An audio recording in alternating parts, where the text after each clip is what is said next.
way. You know, it didn't happen, whatever, like next play, but like the change will be there, and you know, the change in momentum obviously happened. Like, I mean, we got to a point where we kind of had to stop the momentum change. You know what I mean? You know what I mean by that? Yeah. Like we went a certain way, and we had to stop that.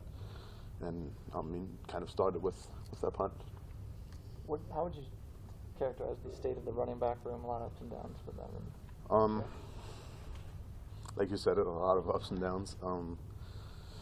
It's tough when you know you're basically two starters that we had at most of the season get hurt. You know, with Gabe Irvin and Ramir. You know, them being hurt is hard on us because, well, let me say it this way: as an offensive line, you want to have somebody behind you that you know has some experience, or you know somebody that can lead the group or something like that. You know, and with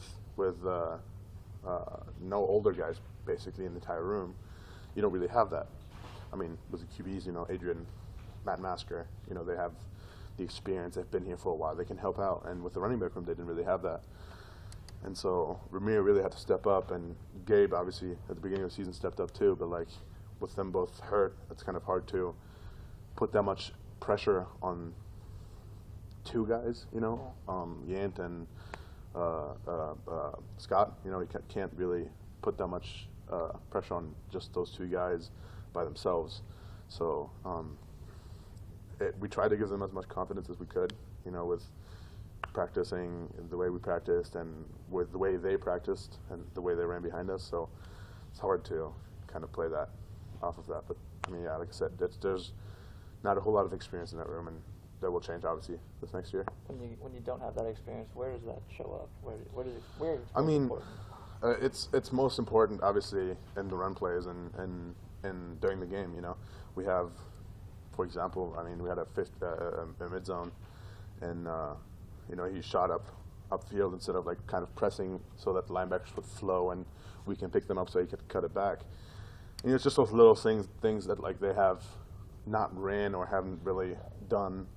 You know, and I mean, if you do it once or twice in practice, you're not going to learn it. You know, you need to do it 100 times for you to be able to, you know, fully get that in your head. And it's hard to do that when, you know, last week or the last few weeks and all the older guys are hurt, you know, or all the guys that have played are hurt. So you're talking about Yant there?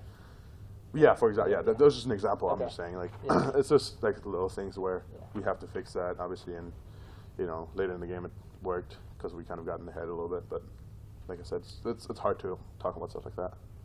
Sorry if you've been asked this, but the last couple of weeks, it feels like you guys have run a little bit more of that option game, especially this week. Like, how much fun is that for you as a lineman?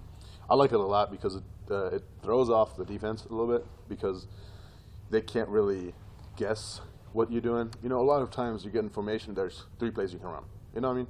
And with that option with the option play that we do, you can run that way, you can run that way, you can throw it that way, you can throw it that way. Like there's a whole lot of different opportunities that you can get. And I mean, we have great QBs that can, you know, play off of that. And I think we all did a good job at kind of pulling those linebackers back down because like that's one of the main reasons why you want to do that, because you want to have the linebackers come down and then you can throw it right over their head, you know. And so I think we did a good job at that. Obviously, we have to finish. Anything else from Eric? All right.